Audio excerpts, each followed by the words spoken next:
Shalom, selamat pagi Bapak Ibu Saudara sekalian, baik dimanapun Bapak Ibu berada, mungkin di rumah ataupun di tempat dimanapun. Kita percaya bahwa hari ini, bahwa hari yang tetap memberikan kepada kita sukacita, sebab Tuhan bersama-sama dengan kita. Apapun yang kita alami, apapun yang sedang kita rasakan saat ini, mari kita bawa kepada Tuhan. Untuk itu dalam ibadah saat ini, ibadah live streaming, saya mengajak kepada kita Bapak Ibu Saudara sekalian untuk menyatukan hati kita mau beribadah kepada Tuhan, untuk melayani Tuhan, menyenangkan hati Tuhan. Untuk itu kita angkat satu pujian, besar dan ajaiblah karya-Mu.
Bersyukur Tuhan, di tengah-tengah keadaan kami yang seperti saat ini, kami tidak pernah merasakan suatu hal bahwa Tuhan mengecewakan kami.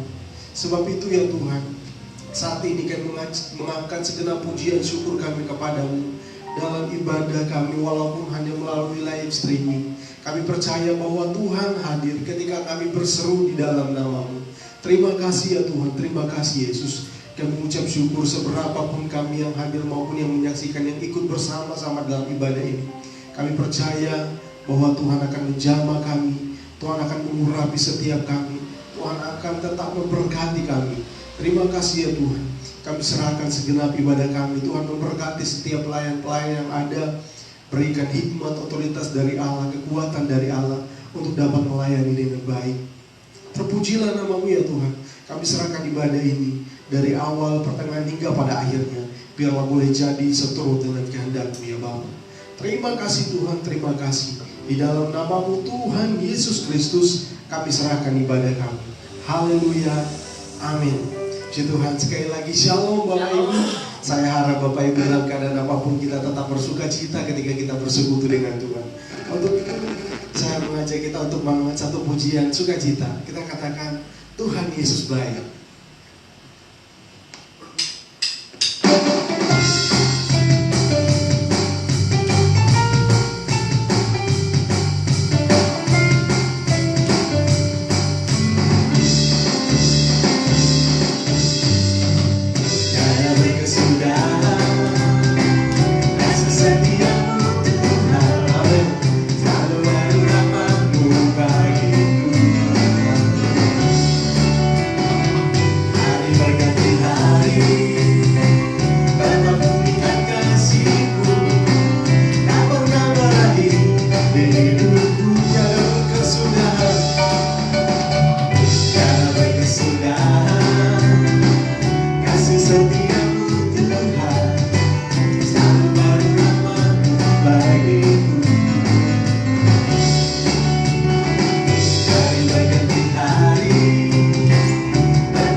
Dulu dia baik, sekarang dia baik, besok dan sampai seterusnya dia tetap adalah Allah yang baik. Untuk itu kita tetap bersyukur kepada Tuhan atas kebaikannya dan kemurahannya yang dia nyatakan kepada kita. Saat ini kita akan siapkan kehidupan kita untuk dilawat oleh kebenaran firman Tuhan. Untuk itu saya mengajak kita, Bapak Ibu Saudara sekalian dimanapun berada, kita angkat pujian ini. Engkaulah segalanya.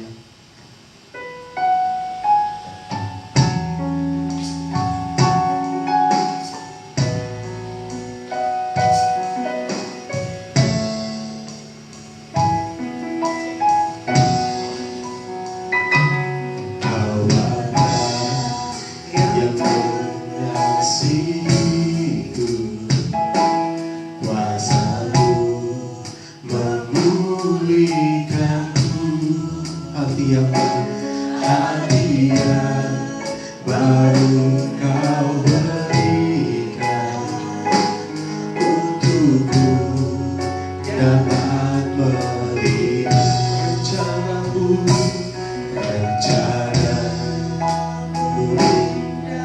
bagiku. Kau ada di setiap jalanku, hatiku harus dan lapang agar Kau segalanya, Kaulah segalanya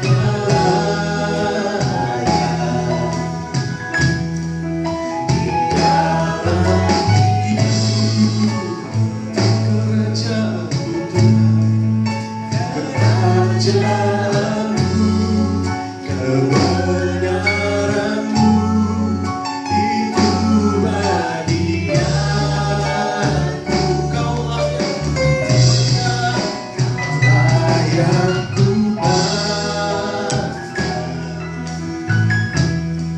selama hidupku.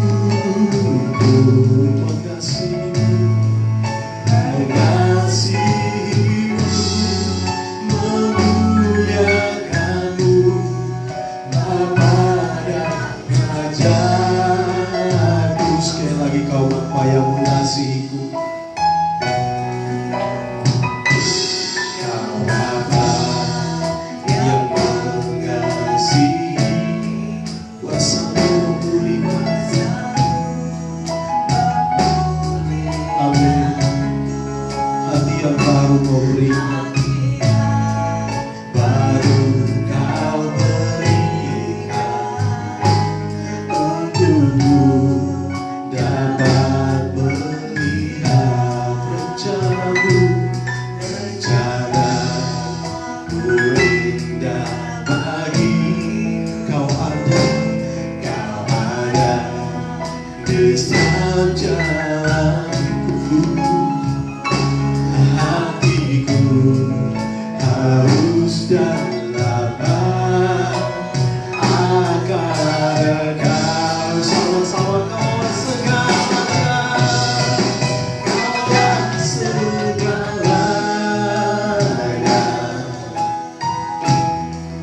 di dalam hidupku.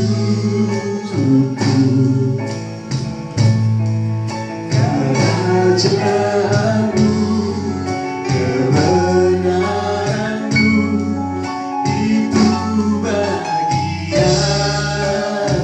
Kaulah yang ku pandang, Kaulah yang ku pandang selama hidupku. Mengasihimu, memuliakanmu, Bapa dan Raja. Sekali lagi Kaulah segalanya, Kaulah segalanya di dalam hidupku. Kerajaanmu Tuhan,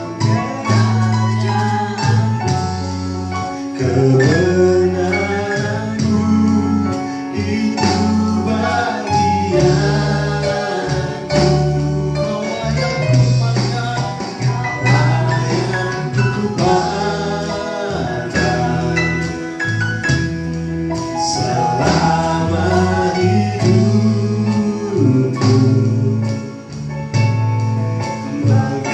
Mengasihimu, memuliakanmu, Bapa dan Rajaku. Mengasihimu, mengasihimu, memuliakanmu, Bapa dan Rajaku. Bapak Ibu, mari kita tundukkan kepala, kita bersama-sama berdoa untuk mendengar firman Tuhan. Bapa di surga, kami mengucap syukur untuk hari ini. Tuhan masih memberikan kami kesempatan untuk dapat beribadah bersama-sama, walaupun hanya melalui media sosial. Namun kami yakin dan percaya ketika kami bersekutu di dalam nama-Mu, Tuhan akan hadir di tengah-tengah kami. Terima kasih ya Tuhan, kami sudah memuji Tuhan dengan puji-pujian yang indah. Biarlah ini menjadi suatu persembahan yang harum di hadapan-Mu ya Bapa. Saat ini kami akan persiapkan hati kami untuk dilawat oleh kebenaran firman Tuhan. Kiranya Tuhan Engkau yang jamah setiap kami, memberikan hati yang baik untuk dapat mendengarkan firman-Mu. Terpujilah nama-Mu ya Tuhan. Ini doa kami, Tuhan, berkati hamba-Mu yang akan menyampaikan firman-Mu. Tuhan, urapi dengan kuasa-Mu. Pakai dia, bibir lidah hamba-Mu, Tuhan, Engkau berkati, sehingga dapat berkata-kata seturut dengan kehendak-Mu ya Bapa. Terima kasih Tuhan. Kami persiapkan hati kami dan kami siap untuk mendengarkan firman-Mu. Di dalam nama Tuhan Yesus Kristus kami berdoa. Haleluya. Amin. Kepada Bapak Gembala saya persilakan.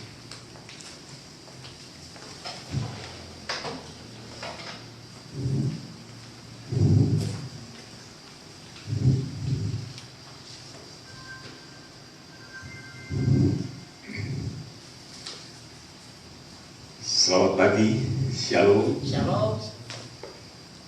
Puji Tuhan, kita dalam segala kesempitan pasti Tuhan berikan jalan keluar. Dan sekalipun saat-saat ini kita harus beribadah melalui live streaming, tetapi kita yakin bahwa penyertaan Tuhan senantiasa ada di dalam kehidupan kita masing-masing. Kita akan masuk dalam firman Tuhan. Bapak Ibu yang dikasihi oleh Tuhan, kita akan membaca mulai dari 2 Timotius pasal yang keempat, mulai ayat yang pertama, mengatakan demikian. Di hadapan Allah dan Kristus Yesus yang akan menghakimi orang yang hidup dan yang mati, aku berpesan dengan sungguh-sungguh kepadamu demi pernyataannya dan demi kerajaannya. Rasul Paulus, saudaraku, di dalam ayat ini meminta kita untuk melakukan dengan sungguh-sungguh, untuk memperhatikan segala pernyataan Yesus yang dinyatakan dalam kehidupan kita selama Yesus ada di dunia ini. Apa yang diperintahkan, apa yang dikesankan oleh Rasul Paulus di dalam hal ini akan kita melihat lebih jelas di dalam ayat yang kedua. Ini merupakan satu instruksi atau komando yang tidak bisa tidak harus kita kerjakan di dalam keadaan apapun juga. Ayat yang kedua demikian, beritakanlah firman, siap sedialah baik atau tidak baik waktunya, nyatakanlah apa yang salah, tegurlah dan nasihatilah dengan segala kesabaran dan pengajaran. Ini saudaraku, jadi Tuhan melalui Rasul Paulus, dia ingin mengatakan kepada kita, beritakan firman, tanpa kita harus terhalang dengan keadaan yang kita hadapi. Dikatakan saudaraku, siap sedia baik atau tidak baik waktunya. Namun saudaraku, ingin saya pesankan kepada sidang jemaat, khususnya sidang jemaat GPT Lumajang dan Jatiroto.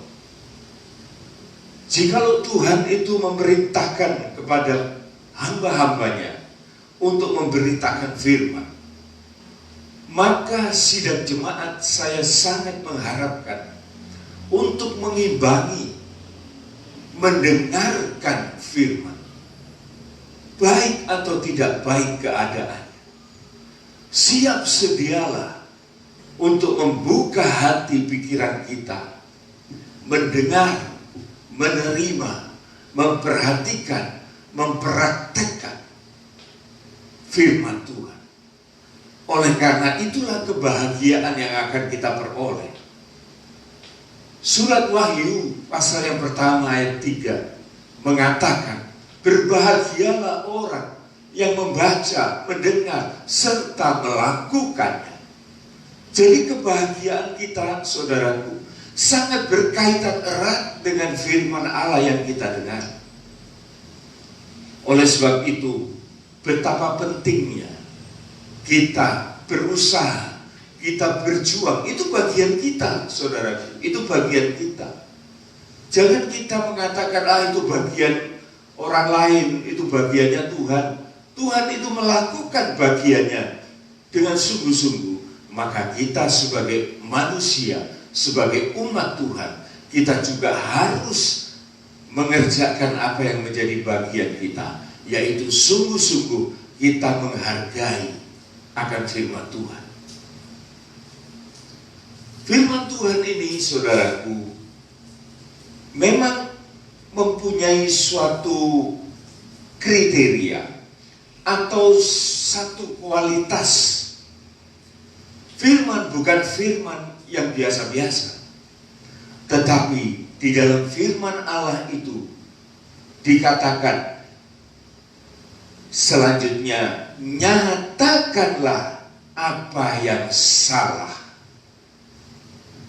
Beritakan firman itu, sedialah baik atau tidak baik waktunya. Pertama, nyatakanlah segala yang salah.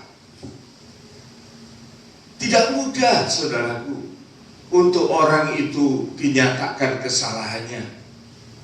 Tidak mudah. Pasti ada perlawanan.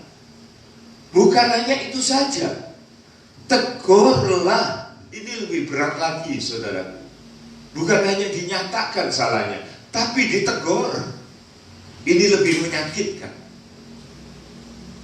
Tetapi, saudaraku, apabila teguran dari firman Allah itu kita dengarkan dan kita terima dengan baik, maka firman yang sama itu, saudaraku, akan segera berubah menjadi satu nasihat. Nasihat yang membawa kita untuk menemukan jalan keluar dari segala keribetan yang kita alami. Dari nasihat itu, apabila firman itu dikerjakan, maka akan menjadi pengalaman hidup di dalam setiap kehidupan anak-anak Tuhan. Dan dia menjadi orang-orang yang cerdas, oleh karena firman itu memberikan pengajaran yang baik.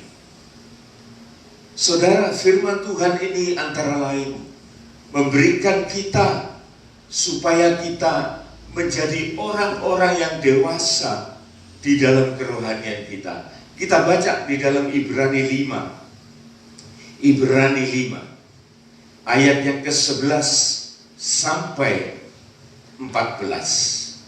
Ibrani 5 ayat yang ke-11 sampai 14, demikian firman Tuhan. Peringatan supaya jangan murtad. Tentang hal itu banyak yang harus kami katakan, Iya. tetapi yang sukar untuk dijelaskan. Ada kesulitan untuk dijelaskan. Karena apa? Karena kamu telah lamban dalam hal mendengarkan. Ini, saudaraku, ini yang berbahaya bagi anak-anak Tuhan, bagi sidang jemaat Tuhan. Lamban di dalam hal mendengarkan firman yang benar. Tetapi kalau mendengarkan cerita-cerita lain, saudaraku, maka itu sungguh sangat menyenangkan hati. Dan banyak orang yang terpikat bukan kepada firman, tetapi kepada cerita-cerita, kepada dongeng-dongeng, kepada perkara-perkara keduniawian ini yang tidak akan menumbuhkan iman orang Kristen. Ini sangat berbahaya, saudara. Lamban di dalam hal mendengar. Terus, Sebab sekalipun kamu ditinjau dari sudut waktu, sudah seharusnya menjadi pengajar. Kamu masih perlu lagi diajarkan asas-asas pokok dari penyataan Allah. iya, Dan kamu masih memerlukan susu, bukan makanan keras. ini suatu indikasi, saudaraku, bahwa jikalau kita ini tidak terbangun iman kita, kita tidak cepat untuk menjadi dewasa, maka kita tidak bisa menerima teguran, tidak bisa menerima nasihat, apalagi pengajaran. Ini sangat membuat kita terbonsai rohani kita, sehingga tidak akan berkembang. Dan kalaupun kita senang akan firman Tuhan, yang sifatnya itu, saudaraku, hanya sebagai pemula, hanya sebagai sesuatu yang dianggap menyenangkan. Apa yang menyenangkan itu? Mujizat. Akhirnya pada suatu saat, orang Kristen itu akan mengatakan bahwa Yesus itu adalah penjual mujizat. Senang kalau menghadapi hal-hal kayak gitu. Itu tandanya orang yang malas rohaninya. Dia tidak mau mendalami imannya, sehingga imannya sangat tergantung kepada hal-hal yang mistik-mistik. Saudara, sungguh pada akhir zaman ini kita boleh melihat bagaimana hal-hal semacam itu masuk di dalam gereja. Saudara, lanjutkan. Sebab barang siapa masih memerlukan susu, Iya. ia tidak memahami ajaran tentang kebenaran, sebab ia adalah anak kecil. Kerdil rohaninya, tetap anak-anak, sekalipun umurnya di dalam gereja sudah berpuluh-puluh tahun, tetapi kerohanian kerdil. Dia tidak mau mengerti apa yang menjadi rencana Allah yang luhur di dalam kehidupannya sebagai orang Kristen. Terus, Tetapi makanan keras adalah untuk orang-orang dewasa yang karena mempunyai panca indera yang terlatih untuk membedakan yang baik daripada yang jahat. iya. Jadi inilah saudaraku. Oleh sebab itu saya sering mengatakan gereja itu sebagai training center dari kita. Untuk kita diajarkan menjadi dewasa. Supaya kita boleh mengenal Yesus itu secara dewasa. Bukan hanya mengagumi di dalam mujizat-mujizatnya. Saya tidak anti mujizat, saudaraku. Mujizat itu nyata. Mujizat itu perlu. Tetapi proporsionalnya itu harus kita perhatikan. Kalau saudara mau mujizat yang terbesar, ialah bagaimana Allah itu menjadi manusia di dalam Kristus Yesus. Itu mujizat yang terbesar. Dan mujizat terbesar selanjutnya ialah bagaimana manusia yang berdosa, dia akan dibangkitkan kembali menjadi sempurna sebagaimana Allah itu sempurna.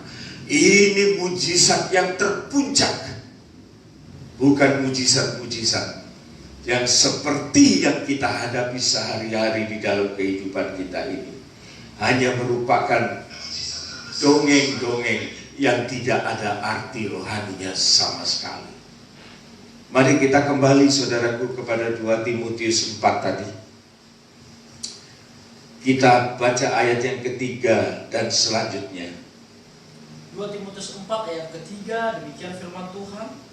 Karena akan datang waktunya, orang tidak dapat lagi menerima ajaran sehat, tetapi mereka akan mengumpulkan guru-guru menurut kehendaknya, untuk memuaskan keinginan telinganya. Iya. Terus Mereka akan memalingkan telinganya dari kebenaran dan membukanya bagi dongeng. iya.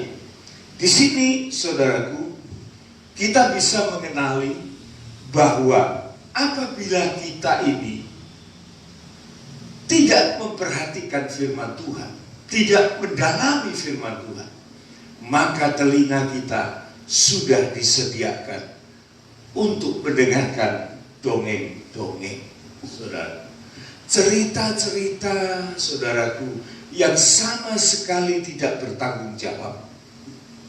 Cerita-cerita gugon Tuhan yang berasal dari manusia, yang tidak diketahui dari mana asal dan kebenarannya serta kuasanya.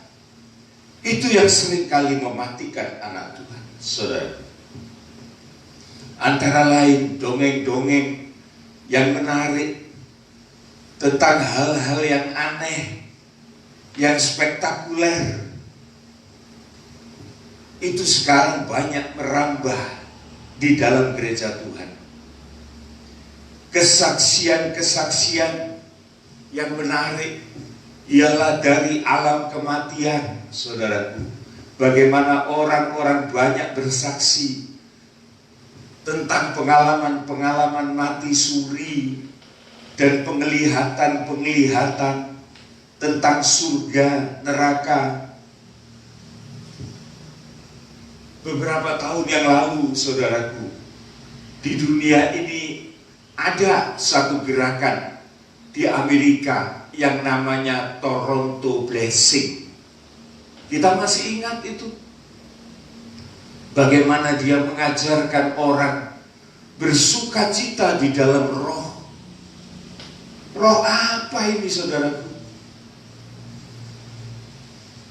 Banyak orang yang setelah mendengar firman Tuhan dan kemudian ditumpangi tangan, maka orang itu bisa tertawa terbahak-bahak, dan itu dikatakan pekerjaan Roh Kudus. Bukan, saudaraku, bukan itu. Saya banyak melihat kejadian-kejadian semacam itu. Itu suatu kejadian kemurahan. Ya, suatu yang murah, saudaraku. Maksud saya, itu murahan. Bukan itu. Sukacita di dalam roh itu, saudaraku. Kita mengalami kebahagiaan manakala kita ini meyakini bahwa dosa kita ini sudah diampuni dan kita sudah berdamai dengan Tuhan. Maka sukacita, damai sejahtera yang sejati itu menjadi milik kita. Bukan hanya merupakan suatu demo-demo semacam itu. Gereja Tuhan dilanda dengan okultisme, hipnotisme. Banyak, saudaraku, saya melihat, menyaksikan, dan saya juga mengerti apa yang diperbuat oleh orang-orang yang tidak bertanggung jawab. Memberikan mujizat-mujizat, jimat-jimat. Mungkin kita juga, orang Kristen mengatakan jangan bawa jimat. Tetapi mereka juga mengkeramatkan benda-benda untuk keselamatan mereka. Ada yang berupa macam-macam, saudaraku. Ada yang berupa minyak, ada yang berupa perjamuan kudus, anggur perjamuan kudus, roti, hosti perjamuan kudus. Mereka pakai itu tidak secara proporsional. Ini, saudaraku, membuat anak-anak Tuhan menjadi bodoh serta fanatik kepada pendetanya. Hati-hati, saudaraku. Oleh sebab itu, saya wanti-wanti memesankan kepada kita supaya kita mau menerima firman Tuhan itu dengan sikap dewasa, dengan pengertian bahwa firman Tuhan itu mampu mengubahkan kita manusia yang berdosa ini. Suatu saat kita mengalami kebenaran itu, mengalami kesucian atau kekudusan itu, bahkan sampai pada saatnya kita mengalami kesempurnaan. Kita menjadi sempurna seperti Bapa itu sempurna. Kita lanjut, saudaraku. Kita baca di dalam Matius pasal 24. Matius pasal 24. Ayat yang ke-24. Matius 24 ayat yang ke-24, demikian firman Tuhan. Sebab Mesias palsu dan nabi-nabi palsu akan muncul dan mereka akan mengadakan tanda-tanda yang dahsyat dan mukjizat-mukjizat sehingga sekiranya mungkin mereka menyesatkan orang-orang pilihan juga. Camkanlah, aku sudah mengatakannya terlebih dahulu kepadamu. Iya. Di sini Tuhan memperingatkan kepada sidang jemaat, Mesias-Mesias palsu atau Yesus-Yesus palsu, nabi-nabi palsu, mereka mengadakan tanda-tanda yang dahsyat, yang memikat, serta apa? Mujizat-mujizat, sehingga sekiranya mungkin mereka menyesatkan orang-orang pilihan juga. Bukan orang sembarangan tuh saudaraku yang disesatkan. Justru orang-orang pilihan itu bisa disesatkan. Kita lanjut di dalam 2 Tesalonika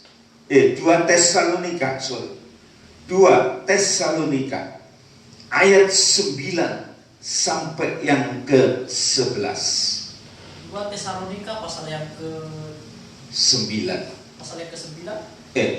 Kedua. Pasal yang kedua ayat yang Iya, 9 sampai 11. Demikian firman Tuhan. Kedatangan si pendurhaka itu adalah pekerjaan iblis. Kedatangannya, saudaraku, di akhir zaman ini merupakan Mesias palsu yang dijelaskan di dalam Matius 24 tadi.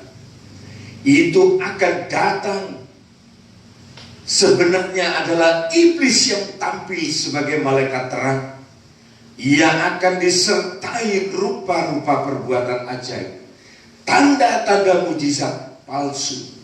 Ini saudaraku, kalau anak-anak Tuhan masih bayi, masih belum dewasa, maka sebentar saja mereka akan runtuh, mereka akan tumbang, mereka akan jatuh oleh karena mujizat-mujizat yang demonstratif semacam ini, saudara. Lanjut. Kedatangan si pendurhaka itu adalah pekerjaan iblis. Iya. Dan akan disertai rupa-rupa perbuatan ajaib, tanda-tanda dan mujizat-mujizat palsu. Iya, terus dengan rupa-rupa tipu daya jahat terhadap orang-orang yang harus binasa karena mereka tidak menerima dan mengasihi kebenaran yang dapat menyelamatkan mereka. Iya. Terus Dan itulah sebabnya Allah mendatangkan kesesatan atas mereka yang menyebabkan mereka percaya akan dusta, supaya dihukum semua orang yang tidak percaya akan kebenaran yang suka kejahatan. iya.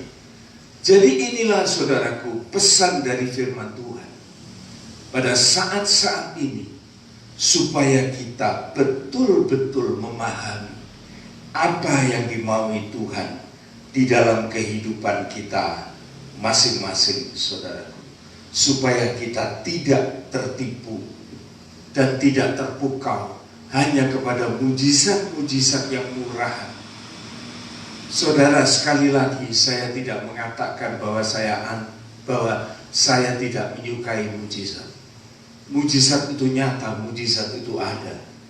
Sejak dari kecil, saudaraku, pada zaman seorang penginjil yang bernama Osborne, pada waktu itu saya masih di bawah 10 tahun, masih kanak-kanak. Saya sering datang di dalam ibadah kesembuhan rohani.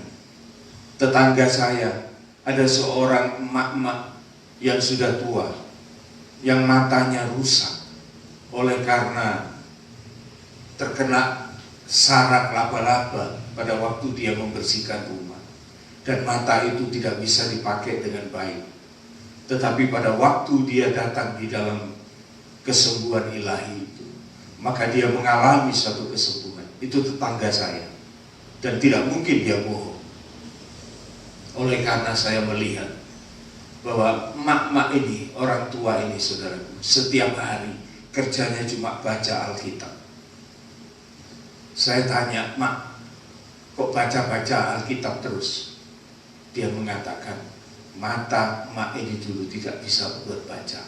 Sekarang disembuhkan oleh Tuhan, maka Mak akan pakai mata ini untuk baca firman Tuhan. Waduh, saya sekarang sudah tua, saudaraku, sudah 70 tahun lebih, tapi saya masih ingat cerita Mak itu. Dan hal itu tidak pernah saya lupakan. Jadi sekali lagi, mujizat itu nyata, mujizat itu ada, tetapi jangan terpukau kepada mujizat-mujizat, oleh karena kita harus bangkit. Kita harus bangkit dari pengetahuan-pengetahuan kita yang dasar untuk kita menjadi dewasa.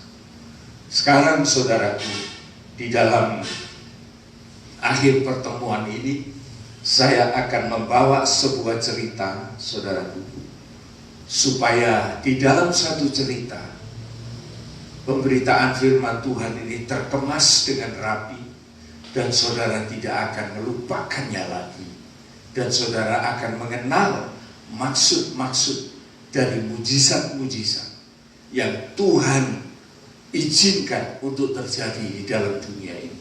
Kita baca di dalam Yohanes 11. Ini suatu cerita yang sangat favorit, sangat terkenal. Kita baca mulai dari ayat yang pertama dan seterusnya, supaya kita memahami betul-betul. Yohanes 11 ayat yang pertama, demikian firman Tuhan. Ada seorang yang sedang sakit, namanya Lazarus. Iya.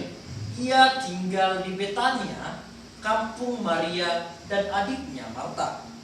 Maria ialah perempuan yang pernah meminyaki kaki Tuhan dengan minyak mur dan menyekanya dengan rambutnya.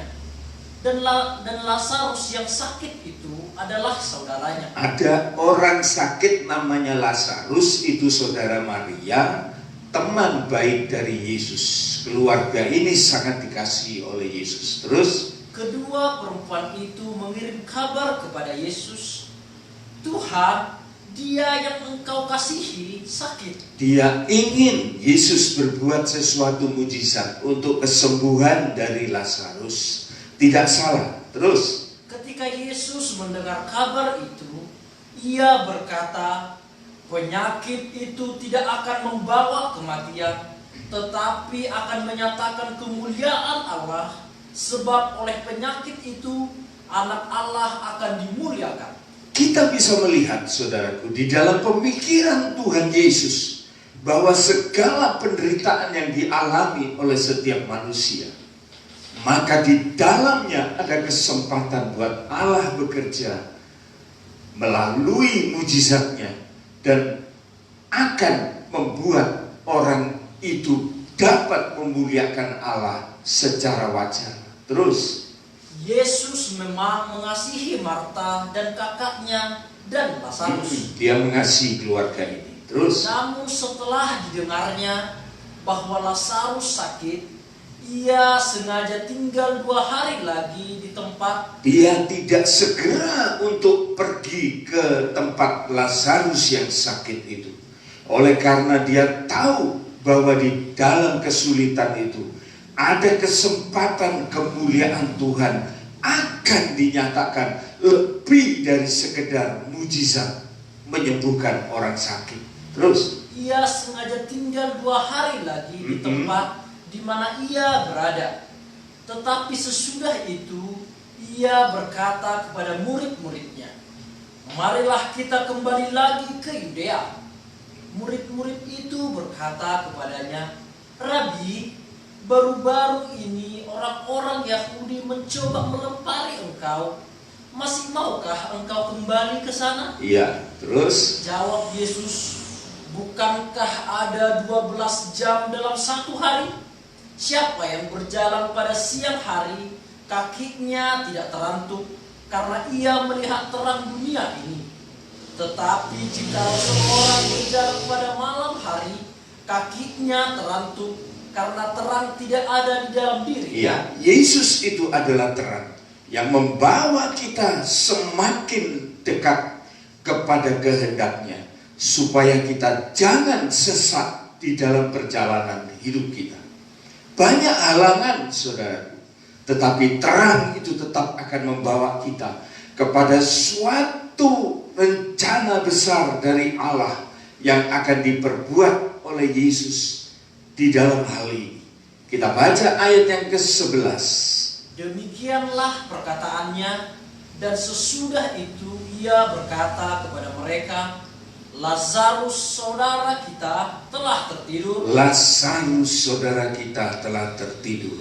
Tetapi aku pergi ke sana untuk membangunkan dia dari tidurnya. Iya, padahal ini saudaraku bercerita tentang Lazarus itu sudah mati.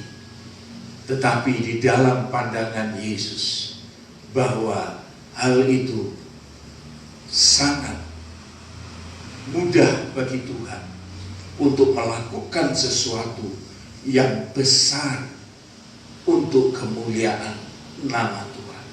Terus, maka kata murid-murid itu kepadanya, Tuhan, jikalau ia tertidur, ia akan sembuh.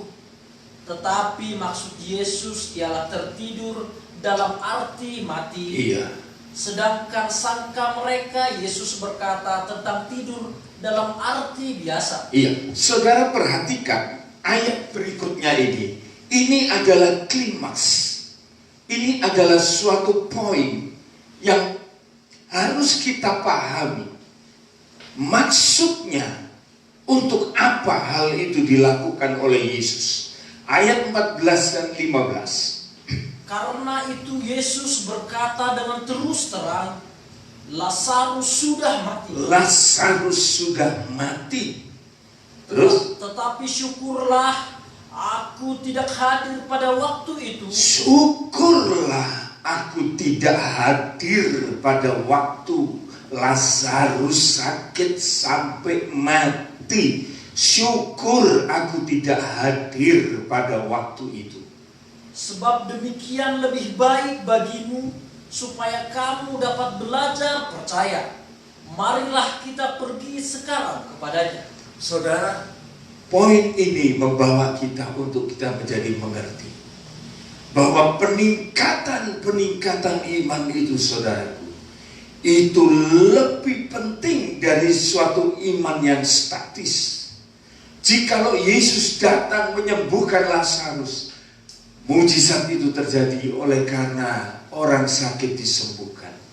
Tetapi sekarang Yesus datang, Lazarus sudah mati. Tujuannya apa?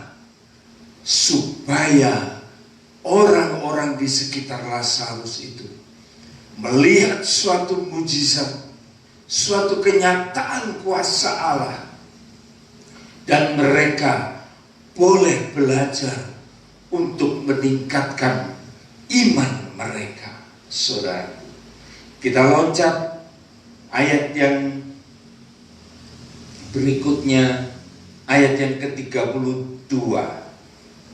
Ayat yang ke-32 demikian, setibanya Maria di tempat Yesus berada dan melihat dia, tersungkurlah ia di hadapan kakinya dan berkata kepadanya, Tuhan, sekiranya engkau ada di sini, saudaraku pasti tidak mati. Iya, saudaraku.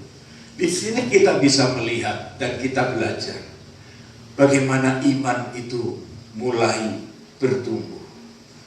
Waktu Maria juga bertemu dengan Yesus, mereka menyatakan suatu perkataan kalimat yang sama dan mengatakan, Tuhan, sekiranya engkau ada di sini pada waktu Lazarus sakit, pasti dia tidak akan mati. Oleh karena dia mengalami mujizat kesembuhan. Dia masih belum mengenal siapa Yesus. Siapa Yesus. Dan sekarang tiba saatnya Yesus tampil dengan segala pekerjaan yang akan dijalankan di hadapan mata dari orang-orang yang berada di sekitar kuburan Lazarus itu. ayat 38.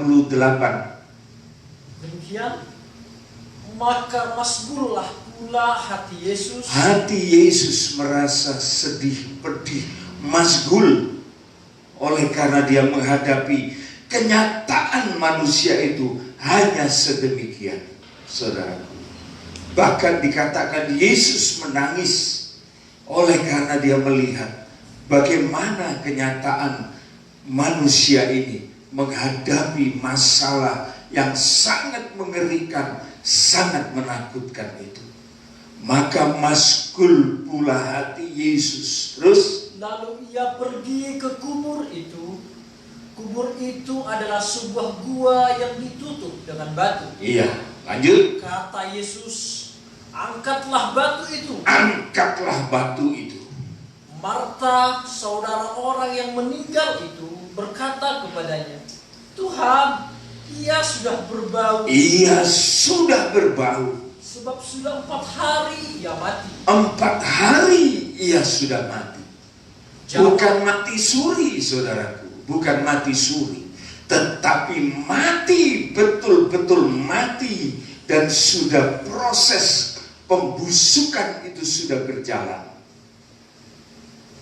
Ini, saudaraku, dalam arti kita akan dibawa oleh Yesus untuk tidak tinggal kepada mujizat-mujizat murahan yang dicontoh oleh iblis yang mempengaruhi manusia-manusia Kristen sehingga tidak bertumbuh imannya. Tetapi Yesus mau membawa iman kita sampai kepada puncaknya, yaitu bukan lagi soal-soal kesembuhan-kesembuhan, tetapi soal kebangkitan dari orang mati. Bukan orang mati suri, saudaraku, tetapi orang yang mati sudah 4 hari dan berbau busuk. Terus 40. jawab Yesus, bukankah sudah kukatakan kepadamu, jikalau engkau percaya, engkau akan melihat kemuliaan Allah. Kita sampai melihat kemuliaan Allah, bukan melihat mujizatnya. Tetapi mujizat ini, saudaraku, seharusnya membawa kita untuk melihat kemuliaan Allah. Mujizat bukan untuk melihat manusia, tetapi melihat kemuliaan Allah. Bagaimana dengan manusianya? Ada bagiannya sendiri, saudaraku. Nanti kita baca. Terus, Maka mereka mengangkat batu itu. Lalu Yesus menengadah ke atas dan berkata, saudara perhatikan kalimat-kalimat yang diucapkan oleh Yesus. Inilah inti sari dari pekerjaan-pekerjaan mujizat yang Tuhan izinkan terjadi di dunia ini. Apa itu? Bapa, aku mengucap syukur kepadamu. Aku mengucap syukur kepadamu, kata Karena Yesus. engkau telah mendengarkan aku. Oleh sebab engkau telah mendengarkan aku, kata Yesus. Terus, Aku tahu bahwa engkau selalu mendengarkan aku. aku tahu bahwa engkau selalu mendengarkan aku. Terus ini yang terpenting. Tetapi oleh karena orang banyak yang berdiri di sini, Tetapi oleh karena orang banyak yang berdiri di sini mengelilingi aku. Terus aku mengatakannya Mm-mm. supaya mereka percaya bahwa engkaulah yang telah mengutus aku. ini loh, saudaraku, yang dimaksudkan mujizat itu. Mujizat itu menstimulir iman seseorang untuk dia mendapatkan suatu kesempatan dan ada satu pengakuan kepada Yesus, kepada hambanya, kepada orang-orang yang dipakai oleh Tuhan, kepada utusan-utusan Tuhan. Tetapi bukan terhenti kepada manusia itu, tetapi sampai kepada memandang kemuliaan Allah. Saudara, Dalam hal ini Yesus mengatakan, Aku mengatakannya supaya orang-orang yang melihat ini percaya bahwa Engkau ya Bapa yang telah mengutus aku. Mujizat itu, saudaraku, arahnya itu ke sana. Bukan hanya untuk sesuatu yang membuat orang terlonggong-longgong, terheran-heran, dan kemudian ketagihan. Tidak. Tetapi dengan mujizat-mujizat yang kita alami, maka kita bisa mengenal Yesus sebagai utusan Allah. Dan kita melihat kemuliaan Allah itu ada di bumi ini. Terus? Dan sesudah berkata demikian, berserulah ia dengan suara keras, Lazarus, marilah keluar. Orang yang telah mati itu datang keluar, kaki dan tangannya masih terikat dengan kain kapan, dan mukanya tertutup dengan kain peluh. Kata Yesus kepada mereka, bukalah kain-kain itu dan biarkan ia pergi. Saudara, saya ingin menambahkan pengertian kita. Pada waktu Lazarus dibangkitkan, Alkitab tidak memberikan suatu kesempatan kepada Lazarus untuk bercerita tentang pengalaman kematian dia selama 4 hari. Kalau seandainya Tuhan menganggap cerita tentang kematian itu perlu mendatangkan manfaat bagi anak-anak Tuhan, pasti Tuhan izinkan cerita Lazarus di dalam pengalaman kematian. Tetapi Tuhan tidak memberikan space, tidak memberikan tempat untuk cerita itu. Kok berani-beraninya, saudara? Orang-orang yang tidak pernah kita kenal, kemudian dia muncul di dalam gereja di tengah-tengah anak Tuhan, dan dia bercerita dengan enaknya mengenai surga dan neraka, cerita-cerita yang tidak bertanggung jawab. Tetapi kalau kita sebagai orang-orang yang percaya, saudara, kita tahu bahwa kita percaya kepada firman Allah, itu sudah lebih dari cukup, sehingga kita menjadi dewasa pengenalan kita kepada Yesus. Demikian juga dengan Rasul Paulus. Dia pernah diangkat ke langit ketiga, dia pernah diangkat ke Firdaus, tetapi dia mengatakan, aku tidak akan ceritakan itu. Oleh karena itu akan mengakibatkan kesombongan bagiku. Dan memang Tuhan mengatakan, perkataan yang kau dengar jangan engkau ceritakan, oleh karena tidak ada yang patut untuk mendengarkan cerita ini. Begitu kerasnya, saudara, rahasia tentang kematian yang hanya bisa diuraikan oleh firman Allah yang murni, sehingga kita boleh mengerti siapa Allah itu, apa yang akan kita hadapi, masa depan kita. Sebagai konklusi, saudaraku, dari apa yang kita dengar pada pagi hari ini merupakan suatu peringatan kepada kita, supaya kita segera meningkatkan rohani kita untuk menjadi dewasa, dengan cara kita memperhatikan firman Tuhan. Hamba-hamba Tuhan ditugaskan siap sedia, baik tidak baik waktunya, beritakan firman. Firmannya harus bermutu, harus ada pernyataan bagi kesalahan, ada teguran bagi orang yang membandel, mengeraskan hati, ada nasihat bagi orang yang mau menurut Tuhan, ada pengajaran yang meningkatkan kerohanian. Ini semua, saudaraku, dikehendaki oleh Tuhan. Jika tidak demikian, maka kita akan terpukau dengan dongeng-dongeng, dengan mujizat-mujizat, dengan yang aneh-aneh yang kita dengar, yang tujuannya itu hanya untuk membesarkan pribadi manusia. Tetapi kalau kita tahu, saudaraku, bahwa ada supaya kita melihat utusan Tuhan, Yesus dan hamba-hamba Tuhan yang dipakai, dan tujuannya ialah untuk melihat kemuliaan Allah. Apabila tidak, saudaraku, maka kita gagal di dalam pengiringan kita kepada Tuhan, dan kita menjadi kerdil, dan kita tidak pernah dewasa di dalam Tuhan. Inilah, saudaraku, yang perlu kita perhatikan bagi sidang jemaat GPT Lumajang dan Jatiroto, dan kepada saudara-saudara yang menikmati firman Tuhan pada saat ini. Biarlah berkat Allah diperuntukkan bagi kita semua sampai Tuhan Yesus datang kembali. Amin. Marilah kita berdoa, saudaraku.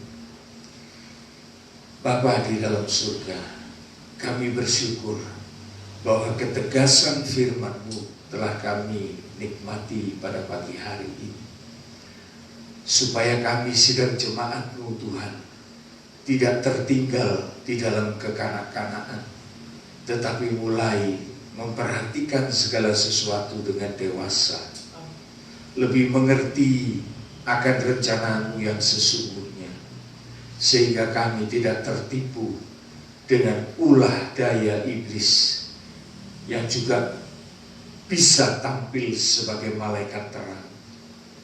Tuhan, kami bersyukur bahwa kami boleh hidup pada saat ini, sekalipun kami harus menghadapi banyak-banyak masalah, tetapi kami juga berterima kasih di tengah-tengah masalah yang kami hadapi. Engkau memberikan kami pelajaran-pelajaran untuk meningkatkan iman kami.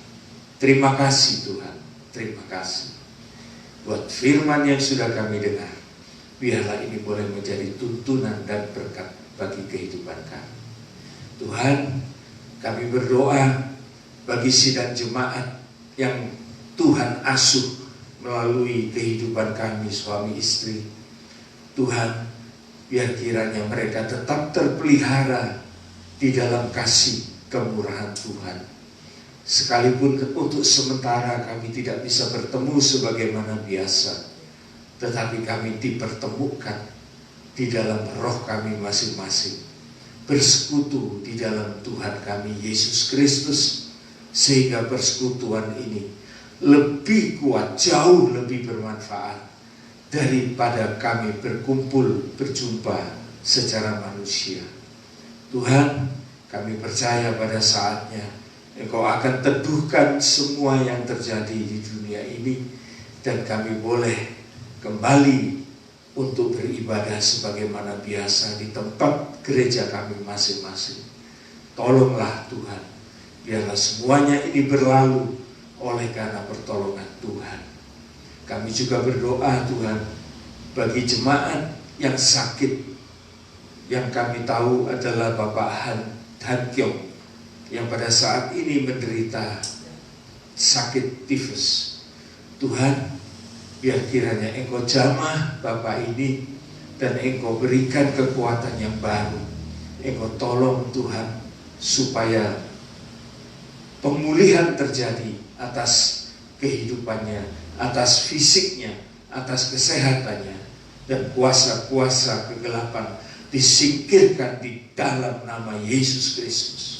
Demikian juga bagi saudara-saudara kami, jemaat kami yang lain Tuhan, yang mungkin tidak kami sebutkan namanya, yang dalam penderitaan mereka Tuhan kuatkan, Tuhan juga berikan pertolongan yang nyata.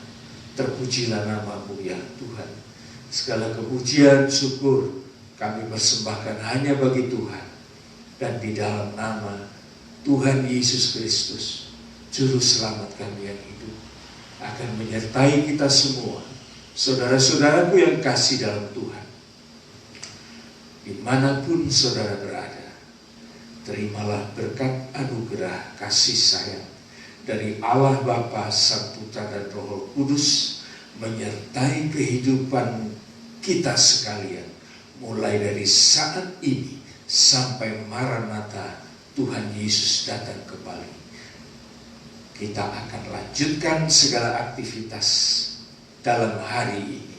Dan kami lakukan ini semua dalam nama Tuhan Yesus Kristus. Amin. Amin. Tuhan memberkati. Saudara perhatikan, ada beberapa pengumuman yang akan disampaikan oleh Saudara Daud. Silakan.